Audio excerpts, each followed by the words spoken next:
Good morning. Good morning to all of you. You know, this is really nice, actually. We often have press previews, and sometimes a few people show up, and sometimes more than a few people show up. In this instance, yesterday, we had, well, I used to call it television. Now they say electronic media. So there were about 60 of those crews here yesterday, and I think there are more than 100 of you here today. So that's really very nice. It certainly says something nice about everyone's enthusiasm for King Herod. Maybe it will say something nice about the exhibition that we have produced about him, and you'll see that shortly. But first, I do want to say a few words to all of you. The first among them, of course, I'm sure you have already read and you know that this is the most ambitious archaeology exhibition that we've ever undertaken in the museum. You'll get a grasp for why that is the case shortly.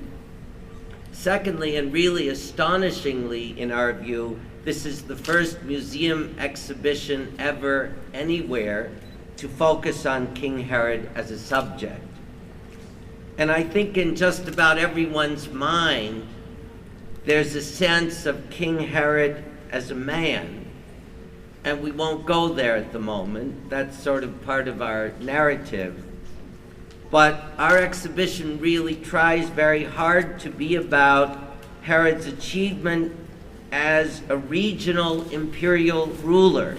That is, a ruler of empire, but in a specific region, and with the obligation to be loyal to an imperial mandate, but very curiously in this case, to be sensitive to cultivating a local culture in what we all know, of course, was a golden age for Jewish life in Second Temple time here. First, I want to say something about our own museum story.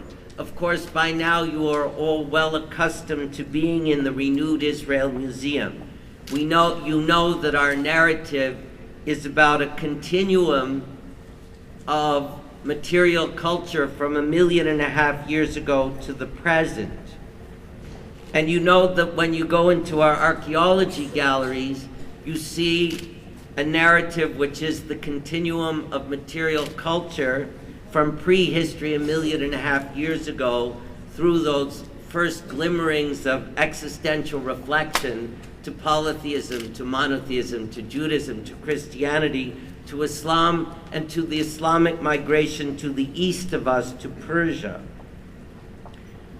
Somewhere in the middle of that narrative is this amazing watershed moment, which is the moment of Second Temple Jerusalem.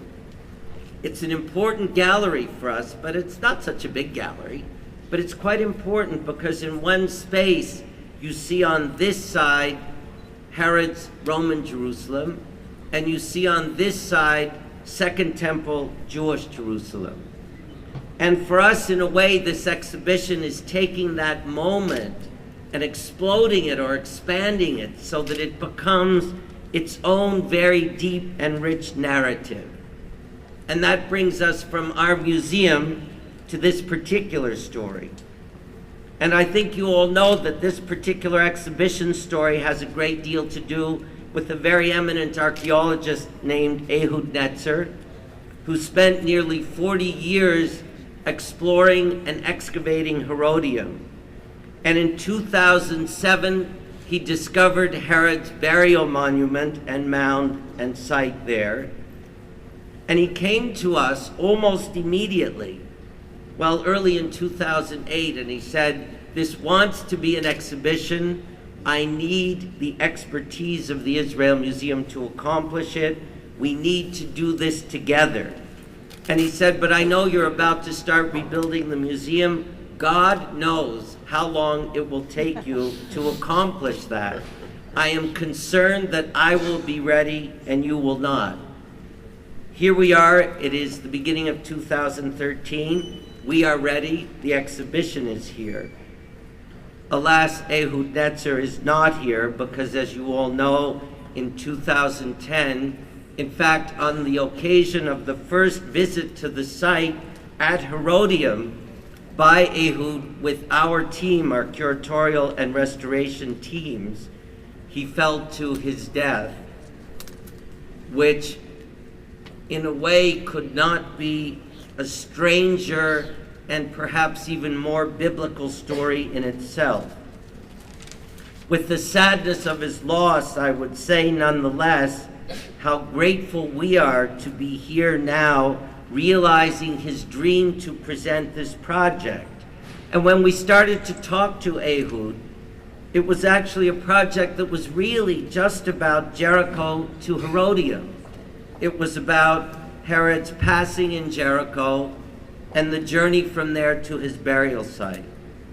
Of course, the exhibition has been expanded in our own thinking since then, and it's become about his achievement throughout the region, Jerusalem, Caesarea, Masada, Jericho, wherever his hand touched and brought that particular kind of Roman imperial vision here, ending at Herodium.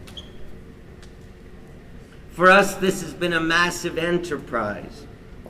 Numbers only mean so much, but they're a little bit interesting. 30 tons of material from Herodium alone came here to join artifacts from all of these other related sites, making altogether, I think, over 250 artifacts and reconstructions here. A massive Israel Museum team was involved in making this happen.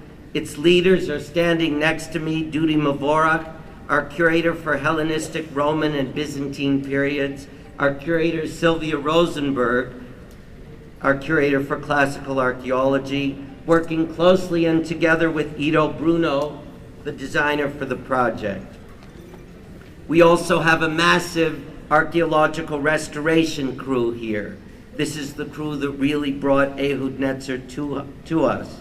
And perhaps in a way our greatest achievement here will have been the exhibition quality restoration of all of the new material that's here from Herodium being seen for the first time, joining material that's here from all of the other sites that are part of the project, and being material that will return to Herodium restored following its display in our exhibition.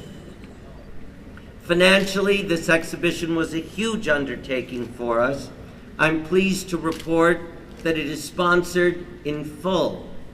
I don't normally bother to mention all of those who have made that kind of accomplishment possible, but given the scale of this undertaking, I'm going to do it just now, so that you will know that the William Davidson Foundation in Detroit, Bank Hapoalim here in Israel, the Leon Levy Foundation, the David Berg Foundation, and Ingeborg and Ira Rennert, all of New York, and Sarah and Avi Aronson in Caesarea, made possible the full realization of the exhibition, and David and Yamima Jesselson from Zurich made possible the massive and very impressive, dare I say, almost Herodian publication that accompanies the exhibition.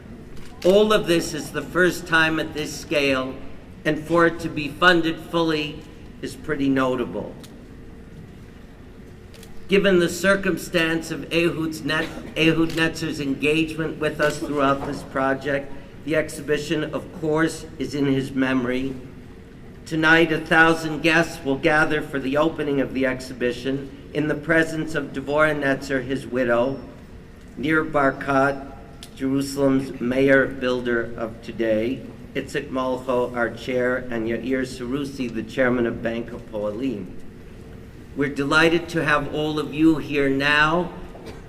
I think Dina and Rachel are going to explain to you that you're about to get tours together with Dudi and Sylvia. We are all here for questions afterward. You are all welcome to come back this evening to join the 1,000 others who will be here for the formal opening of this project. With that, I just want to say, really, we don't often see so many faces here when we invite you guys for a press preview. And we are really happy to see all of you here, so thank you.